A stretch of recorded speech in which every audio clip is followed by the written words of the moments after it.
My dear friends, today the topic we will discuss is the Iran-Israel conflict.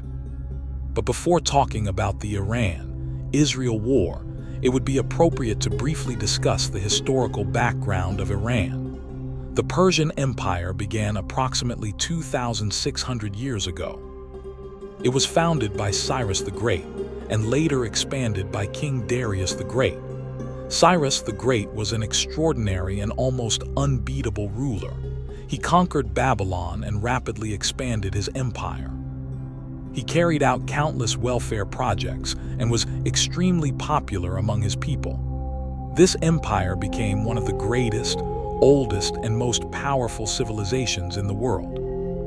It emerged in the region that is today known as modern-day Iran. The empire ruled over vast territories across Asia, Europe, and Africa. Not only did it establish authority over these regions, but it also maintained strong administrative control.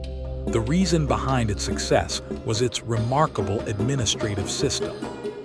There were wide and well-built roads, religious tolerance, and a highly developed civilization. These were among its most notable features. In other words, King Darius the Great provided all the infrastructure that makes a state successful and prosperous.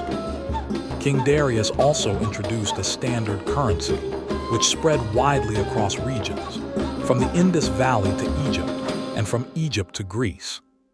So friends, this was a brief historical background of Iran.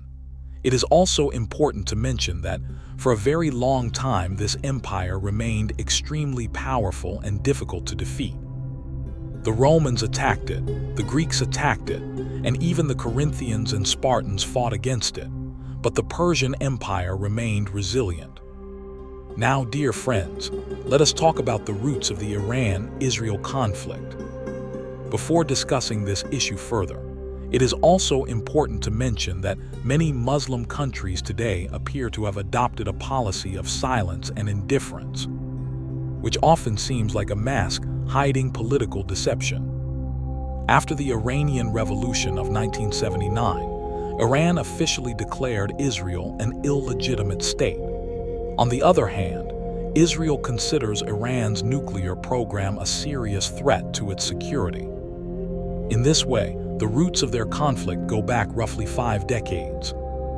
In the recent escalation, the United States and Israel carried out attacks on military targets and installations inside Iran, attempting to cause damage in cities such as Tehran, Isfahan, Mashhad, and Qum. To some extent, they succeeded. However, many Muslim countries, especially those in the Middle East, remained silent. Not only silent, but their attitude sometimes appeared sarcastic or indifferent.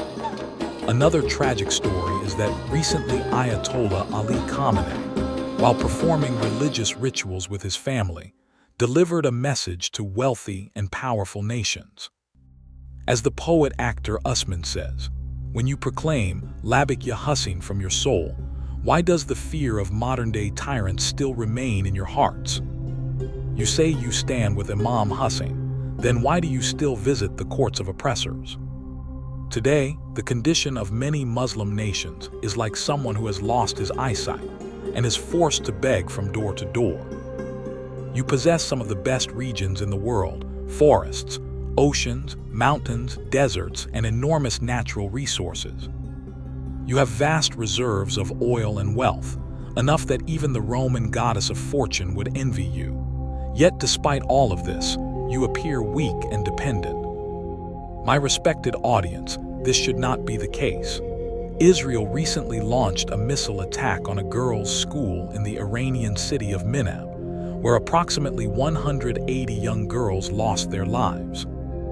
Now one must ask the world, were those girls there to study, or were they there to enrich uranium and build nuclear weapons? Can you imagine the pain of a mother who sends her daughter to school in the morning, dressed in her uniform, and by evening she receives only pieces of her child's body and blood-stained clothes? As the poet says, since the beginning of time, the judge of destiny has issued this verdict. For the weak, the punishment of weakness is death. Thousands have been injured.